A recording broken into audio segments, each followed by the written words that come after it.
Hi guys, welcome back to my channel.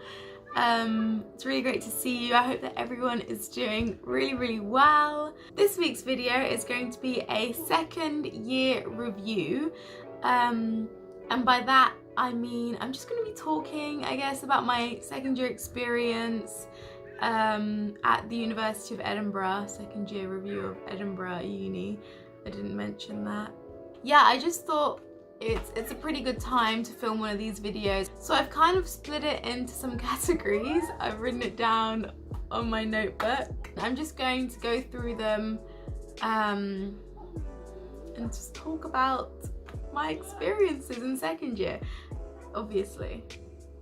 Okay, so the first thing I'm going to talk about is like my overall opinions on the year. Then I'm going to go into my degree, study abroad, like applications, social life, accommodation, and then just sum it up at the end, I guess. Yeah, so this is, I feel like I probably need to do a little disclaimer.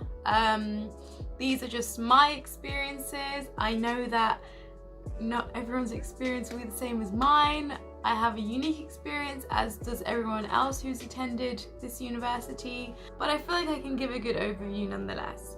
So yeah, overall, second year was really good. It was obviously cut short, really sad about that. But I enjoyed it a lot. It was a lot better than first year. First year was pretty rough, to be honest. I just feel like very well adjusted. I actually like Edinburgh now. I just really enjoyed studying there, being there, which I hadn't really had before. So overall, good year.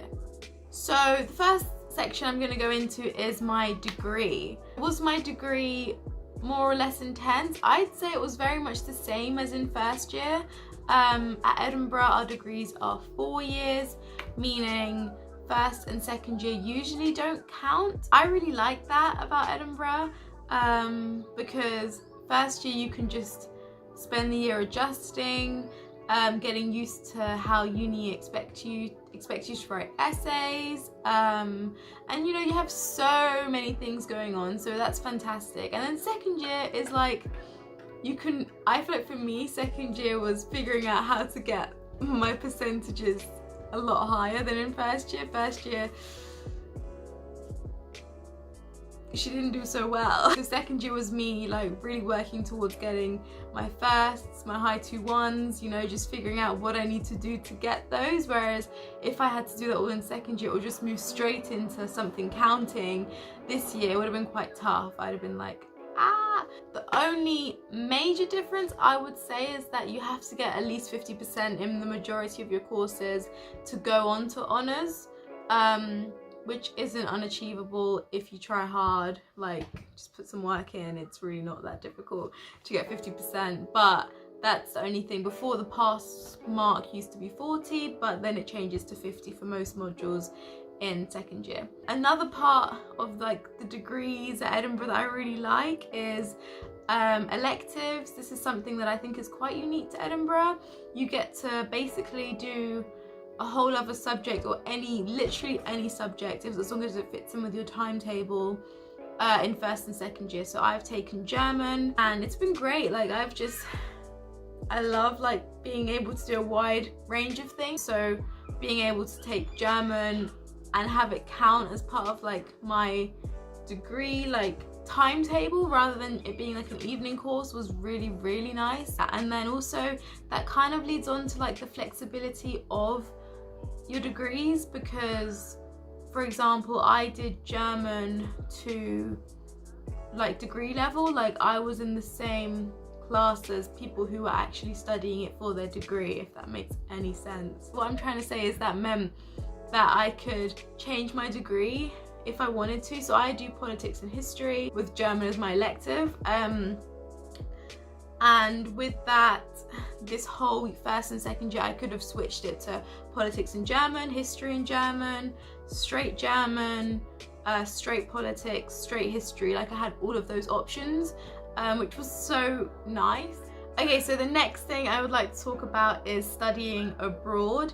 As I have mentioned a ton of times, I am supposed to be going abroad next year. This is something I have wanted to do for the longest time, which is probably why I keep mentioning it. This year, obviously, I have my whole application process. I kind of like to talk you guys a little bit through it because I was a little bit clueless to it all, and I wish I'd known a little bit more.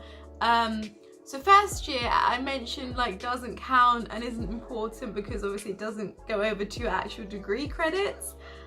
However, it is important for applying for things like studying abroad, which I had no idea. So when applying for going abroad, their whole process is basically there are two routes you can take. There's one applying through your subject, so your subject, like your school, like faculty will have exchange partners. So I could have applied through politics, I could have applied through history because those are my degree. And then the other pathway is the worldwide exchange option, and that's when like the whole uni has sort of exchange partners that are not binded to a specific subject area. It's like the whole of second year competes for the places they want, and that's a very competitive process. I couldn't even compete in that process because my first year grades were just not competitive. I would have tried a lot harder in first year because that meant that I could potentially have forfeited that opportunity. With my case, I was really lucky because my subject specific ones were good options. Like some people for their subjects, they don't have a lot of options. So with me, I was quite lucky because I was deciding to apply for not just subject specific, but there's also the option with the subject specific to do it in a foreign language, which kind of niches it down even more. So not many people can apply for that. So like my ones that I was looking at was going to Spain and studying in Spanish, which not everyone can obviously do. I also don't think I'd have been able to do it, but I was still going to apply. The other one was obviously Germany in German, and I'd been doing German at uni, so the school knew, like the Edinburgh knew that I had been doing that, so that was on my side. And then not many people can speak German to like a degree level, I guess, so that worked in my favor. So not many people did apply for those places, which was so lucky. It's pretty competitive. You're competing with either the whole university or you're competing with everyone in your subject area for a place, and the options are nice, so a lot of people do want to go abroad. Try hard in first year, you know, you just never know. But now you do actually. High 2-1 or a first puts you in a good position. I was not in that position whatsoever. Alongside the grades, there's another part of the application. I've obviously spoken a lot about the grades, but there is the you have to like write an application, and in that application you need to, you know, plead your case basically and explain why it should be you that should be going, why you're going to best represent Edinburgh, your motivations. So yeah, I wrote like the best essay I could have written because I was so desperate to go, and that was the only thing I had in my favor. So yeah. With the worldwide exchange route, we have this whole system where like you peer mark other people's essays and you grade them. So it's quite a serious process. With the subject specific one, I just had teachers marking it, so it just depends, but it's a pretty serious process because I guess studying in another country, representing the uni is quite a big deal. Don't think that just because first year, you know, it's a breeze and like it doesn't count, that it won't come and bite you in the back, because I'm living proof. It almost bit me. Number 3 that I'd like to talk about is social life. I way preferred second year over first year's social life. First year is very much like you don't know anyone, you just go to random, this girl doesn't go out. I think I went out twice in first year and a few more times in second year, but it was more like house gatherings and things like that. I just preferred second year a lot to first year's culture. As I mentioned, first year's very much clubbing. You're kind of meeting different people at pre's, but you never see a lot of them again. It's just really weird. Whereas second year, you've kind of, you know your people, you're still meeting new people because people will still have pre's, but it's in flats, like you're in someone's home. It's a nicer environment than just in a dirty student accommodation kitchen. Social life in general, I think one thing is like with societies, it's really nice in second year because there are lots of leadership opportunities. You can like actually go on committee for a lot of things, which is really nice. So if you want to change things, if you want to, I don't know, just feel a bit more empowered, I think in second year is really the time where you get to take it by the rails and just say like, I want to go for president of that or whatever it is. So I think that's really nice about second year. You have that autonomy. You just feel so much more comfortable with your social life. I think you can make it a lot more true to yourself and how you like to do things, whereas in first year you just have to go with the flow a lot, which is quite hard. The next thing I'd like to talk about is accommodation. It's actually a mess. Like finding a flat in Edinburgh is like harder than winning a game of Monopoly or completing a Rubik's Cube blindfolded. Like I swear, it's so annoyingly difficult. The hard part is literally like trying to win the lottery, you know, with your flat, and that's literal. Some flats do it in a lottery system. How it works in Edinburgh is you normally will go to flat viewings and you're kind of bidding on a flat. So you might turn up to a viewing, it's like an open viewing. There could be 20 people there, there could be 3 people there. There are also going to be viewings on multiple days, so don't even look around and try and suss everyone out because you will not have seen everyone. And then you put in an application usually, and then they'll sift through them and decide who they want to give the flat to. And the thing is as well, you might think, okay, like it sounds terrible, we'll just get to it early. No, that's also not going to help you because most of the flats want you to move in within the month, or in fact within 2 weeks, or ASAP. Like that's just what it is. I think it's because you're in a big city. I know a lot of people who literally were up in Edinburgh over summer trying to find somewhere. It's hard. It's not unstressful. Like it's a very difficult process. But prices, I think compared to first year prices, mine was a lot more expensive. Most people seem to pay between like $450 to $700, including bills. $550 I think is normal. Oh, and if you wanted advice on when to start looking, I'd say like summer months. Start looking in May, get an idea in April of what you're looking for, the prices, the location, and then I think May you could probably try to get somewhere if you're lucky. June is probably more realistic. Don't be surprised if it's August though. So that is the final part of the video. That's the last thing I wanted to talk about.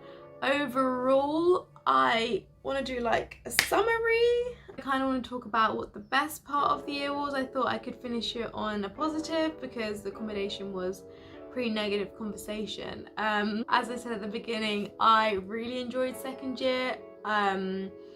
I grew to actually love Edinburgh. In first year, I resented it a lot. But the best part of second year, I think it was my flat.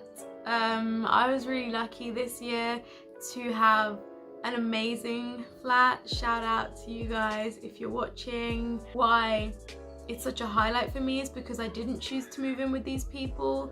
It was really random for all of us. Yeah, that's been the best part of my year. So thanks to you guys. You know who you are. In first year, it was really rough. Oh, honestly, if you want me to do a first year video, comment down below, give this video a thumbs up because I'll do a part 2. But anyway, guys, I really hope that I gave you like a little bit of an insight into, you know, second year at the University of Edinburgh, what experiences you might have. As I said at the beginning, this is very, very tailored to my experience and what I went through in second year. Some of you will probably have way different experiences. I just wanted to try and shed light a little bit on what second year might be like. I hope you're all doing great. Give this video a thumbs up, subscribe please. We're getting close, I guess, to 200. I'll see you in my next video. This is obviously being filmed on a different day. I look a little bit different and I'm wearing a different outfit.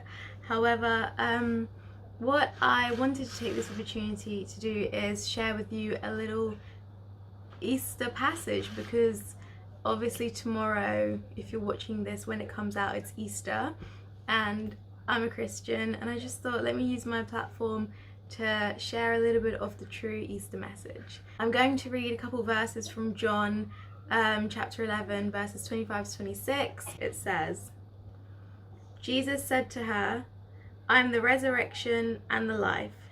He who believes in me will live, even though he dies. And whoever lives and believes in me will never die. Do you believe this?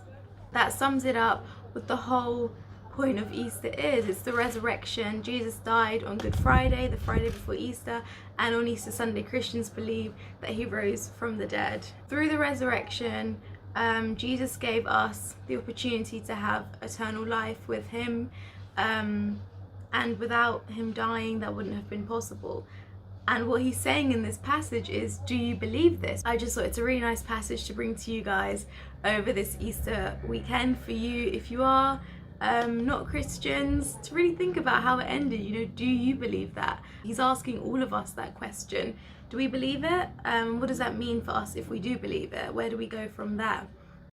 Have an amazing Easter Sunday, and may God bless you all.